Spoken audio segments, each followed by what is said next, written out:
अस्सलाम वालेकुम। आज हमारा लेक्चर नंबर 6 है, जिसके अंदर हम लोग प्रॉब्लम नंबर 5 को देखेंगे। होप सो आप लोगों ने 3 एंड 4 कर लिया होगा। ठीक है, तो आगे कंटिन्यू करते हैं कि प्रॉब्लम नंबर 5 में क्या डिमांड की गई है, कैसे हल को लिखना है। ठीक है, find the area of a triangle.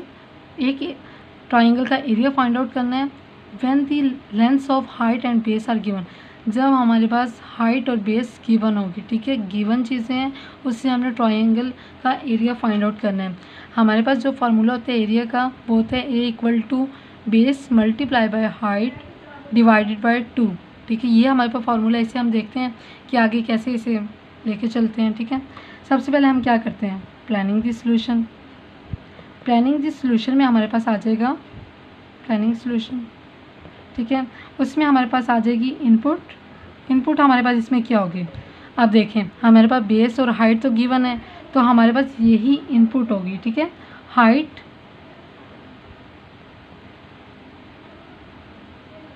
And base of triangle,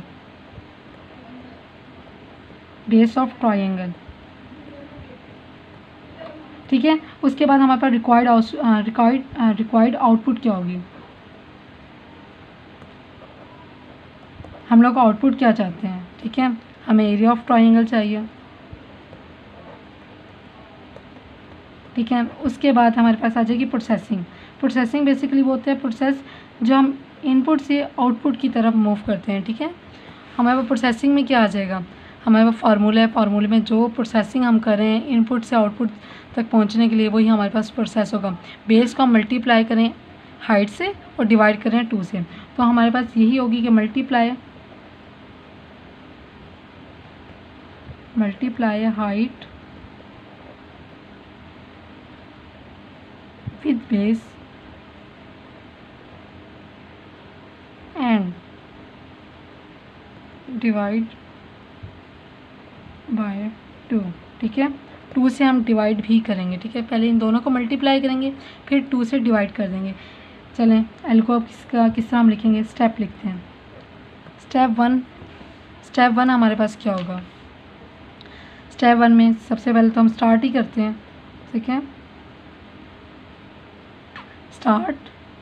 ठीक है, हमारे पास सबसे पहले स्टार्ट आएगा। स्टार्ट के अंदर ही हम सपोज कर लेंगे इनकी वैल्यूज़, क्योंकि उन्होंने कहा है स्टेटमेंट में, इन्होंने कहा है कि गिवन। ठीक है, तो हम सपोज कर सकते हैं, सपोज या आप लेट कर लो जो भी। ठीक है, लेट हम लोग जो हाइट ले रहे हैं, ठीक है, हाइट को हम कैपिटल एच से शो करेंगे, इसमें कैपिटल एच से शो करेंगे। और जो हम बेस कर रहे हैं, हम कह सकते हैं कि h इक्वल टू कोई भी ले लें, आप 10 ले लें। ठीक है, और बेस को b से, ठीक है, बेस हम क्या ले रहे हैं, बेस इक्वल टू 20 ले लें। ठीक है, हमारे पास हाइट एंड बेस आ गए। इसके बाद स्टेप 2 में हम क्या करेंगे, स्टेप 2 में हमारे पास कैलकुलेट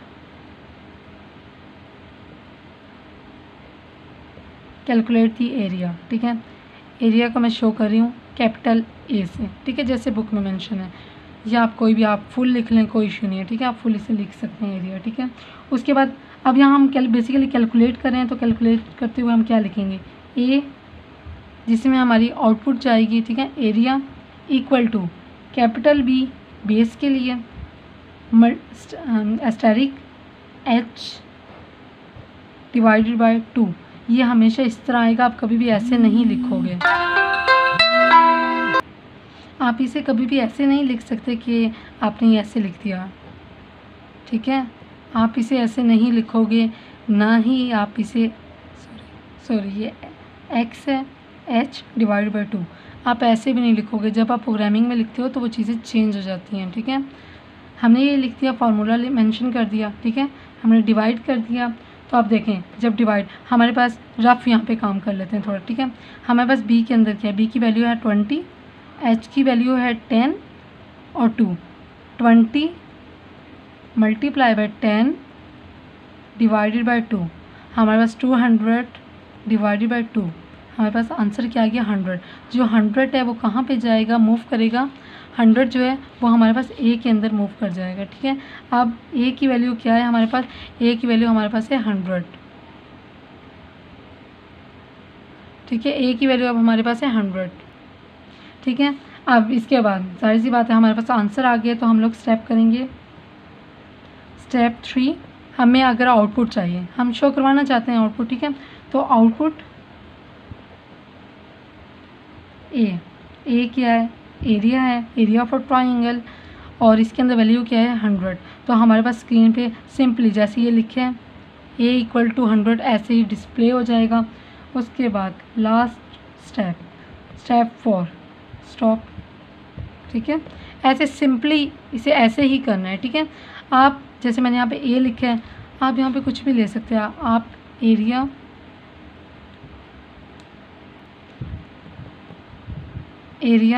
ऑफ ट्राइंगल आप लिख लें, या सिंपली आप एरिया लिख लें, it's all up to you. ठीक है, होप सो इस प्रोग्राम की आपको समझ आ गई होगी।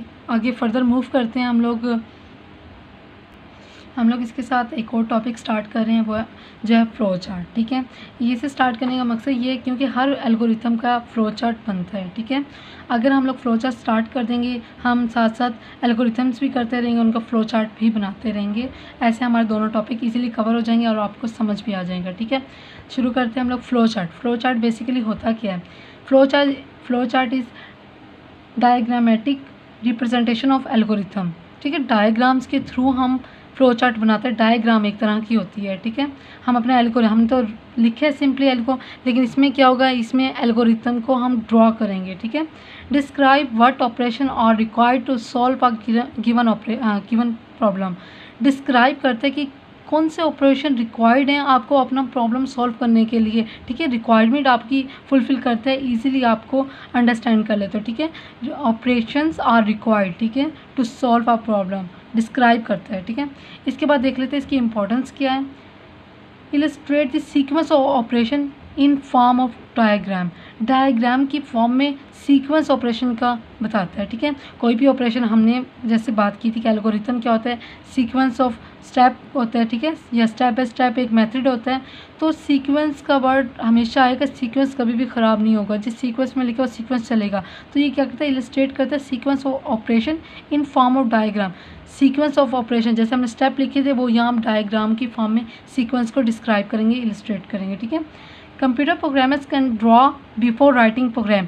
अब देखें बिटवीन ये चीज़ आ रहा है कि पहले हम एल्गो लिखेंगे, उसके बाद हम डायग्राम को या फ्लो चार्ट को हम बना सकते हैं बिफोर राइटिंग दी प्रोग्राम, किसी भी लैंग्वेज से प्रोग्राम लिखने से पहले।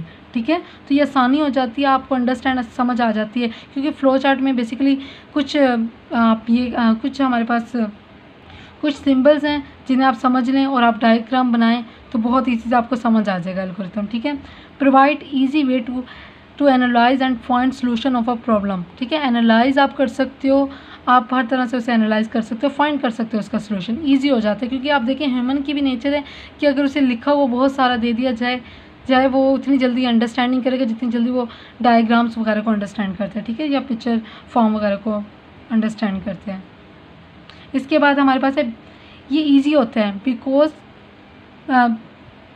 जैसे हमारे पास फ्लो चार्ट हमारे पास तैयार हो जाता है तो ये बिकम इजी हो जाता है कि आप प्रोग्राम को किसी भी लैंग्वेज में कन्वर्ट कर सकते हो। जैसे एल्गोरिथम में हमने सिंपली वर्ड स्टेटमेंट्स यूज़ किए हैं, कोई इसमें कॉम्प्लेक्स स्टेटमेंट या पैराग्राफ के फॉर्म में नहीं किया, सिंपली स्टेटमेंट यूज़ किए हैं, वो भी ईजी है कन्वर्ट करने में। ठीक है, तो इसी तरह अगर आप फ्लो चार्ट बना देते हैं वो भी ईजी हो जाएगा आपका कन्वर्जन में। ठीक है, इसके बाद helpful in communicating with other people. ठीक है, कम्युनिकेशन करने में आसानी होती है अदर पीपल से। आप देखो जैसे हम लोग बात करते हैं, हम लोग डायग्राम्स वगैरह यूज़ करते हैं ऑफिस में या इस तरह, तो वहाँ पे आप देखो डायग्राम से ज़्यादा जल्दी अंडरस्टैंड हम लोग कर लेते हैं और उस पर्सन से भी जल्दी अंडरस्टैंड कर लेते हैं, उस पर्सन को भी ज़्यादा जल्दी समझा पाते हैं जिसे नॉलेज नहीं होता एल्गोरिथम का या प्रोग्रामिंग का। ठीक है, हम डायग्राम की वजह से हम लोग कम्युनिकेशन ज़्यादा ईजीली कर सकते हैं। ठीक है, एल्गो या प्रोग्रामिंग लैंग्वेज का जिस पर्सन को नॉलेज नहीं होता। ठीक है,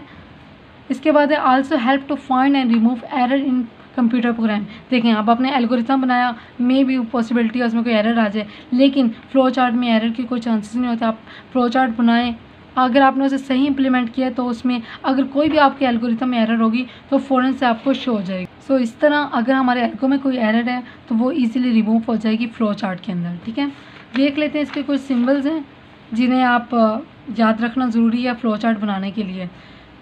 और इससे पहले हम स्टेप्स ज़रा देख लेते हैं कि आपको फ़्लो चार्ट की रिक्वायरमेंट क्या है, आपको किन स्टेप्स का पता होना चाहिए। टाइप ऑफ प्रोसेसिंग, किस तरह की आप प्रोसेसिंग उसमें करने जा रहे हो, ठीक है। फर्स्ट रिक्वायरमेंट है कि आप इनपुट किस तरह की देंगे।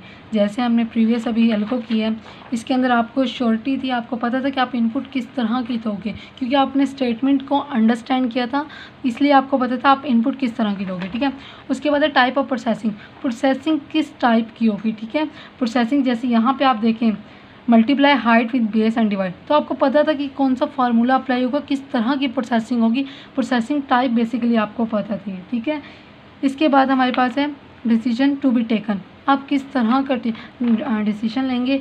अच्छा, यहाँ पे 3 टर्म्स हैं हमारे पास, control structure, which control structure, ठीक है। आप किस तरह का कंट्रोल स्ट्रक्चर अप्लाई करें, सीक्वेंस में, रेपिटेशन में और सिलेक्शन में। अच्छा, मैं आपको वैसे ओवरव्यू दे देती हूँ बेसिकली होता क्या है। अच्छा, हमारे पास सबसे पहले है सीक्वेंस। सीक्वेंस जैसे अभी हमने एल्गोरिथम किया है, हम एक सीक्वेंस में चले हैं, हमने इनपुट हमने की है, कैलकुलेशन की है और आउटपुट जनरेट करवा दी, एक पूरा सीक्वेंस था, ठीक है। सीक्वेंस हमने जैसे आउटपुट जनरेट हुआ, हमने प्रोग्राम को फिनिश कर दिया, स्टॉप कर दिया, ठीक है। लेकिन हमारे पास जब आएगा रिपीटिशन, आप बार बार फाइंड करना चाहते हैं, आप फर्स्ट टाइम आपने एरिया फाइंड कर दिया, सेकंड टाइम आप हाइट और बेस की वैल्यू चेंज करके दोबारा से फाइंड करना चाहते हैं, फिर एक ही वैल्यू चेंज हो जाएगी। इस तरह अगर आप बार बार करना चाहते हैं तो ये रिपीटिशन में आ जाएगा, ठीक है। इसके बाद है सिलेक्शन। सिलेक्शन बेसिकली क्या होता है, अगर मैं कहती हूँ, ठीक है, कि हाइट अगर जो मैंने सपोज की है, अब देखें ये जब एग्जीक्यूट हो रहा है तब कैलकुलेशन करते हुए हमें पता है, लेकिन जब प्रोग्राम करते हैं तब उन्हें नहीं पता होता कि किस तरह की वैल्यू आ रही है। फॉर एग्जांपल मैं एक कंडीशन लगा देती हूँ कि अगर हाइट मेरी 10 से ग्रेटर होगी तब आप एरिया कैलकुलेट कर सकते हैं, अदरवाइज नहीं। तो ये बेसिकली आप सिलेक्शन कह लें कि इफ़ एल्स वाली कंडीशन आ जाती है, जैसे हम रियल लाइफ में कहते हैं अगर ऐसा है तब ऐसा हो, अदरवाइज ना हो, तो ये इफ एल्स थोड़ी आ जाती है, ठीक है। तो इस तरह की प्रोसेसिंग के किस तरह हो, जैसे हमने अभी एल्को में किया तो वो सीक्वेंस था, ठीक है। The output to be produce after processing, जो आउटपुट प्रोड्यूस हो रही है आफ्टर प्रोसेसिंग वो वही होनी चाहिए जो हम चाहते हैं, ठीक है। Must provide the required output, जो फ्लो चार्ट है वो हमारी रिक्वायर्ड आउटपुट को प्रोड्यूस करे जैसा हम चाहते हैं, ठीक है। उसके बाद आप देखें कुछ इसके सिंबल्स हैं, जैसे जब आप इनपुट आउटपुट लगाएंगे, ठीक है, तो आप इस तरह की शेप, इसमें फर्स्ट हमारे पास है इनपुट और आउटपुट के लिए आपने इनपुट देनी है या आउटपुट जनरेट करनी है, जैसे हमने आउटपुट और ये हमारे पास थी इनपुट, ठीक है। इसके लिए आप यूज़ करोगे तो आप पैरेललोग्राम यूज़ करोगे, आप स्टार्ट और स्टॉप के लिए यूज़ करोगे, इसके लिए और इसके लिए, ठीक है। आप इसके लिए यूज़ करोगे राउंड रेक्टेंगल। उसके बाद प्रोसेसिंग के लिए रेक्टेंगुलर ब्लॉक है, ठीक है। अगर फ्लो मतलब आपका फ्लो किस सीक्वेंस में आप जा रहे हो, आप टू डाउन जा रहे हो तो आप ये एरो हेड वाला फ्लो लाइन यूज़ करोगे। डायमंड शेप आप येस नो, जैसे मैंने कहा था इफ एल्स वाली आ जाती है, बाय डिसीजन में आ जाती है कि आप किस तरह क्या मूव कर रहे हो, ठीक है।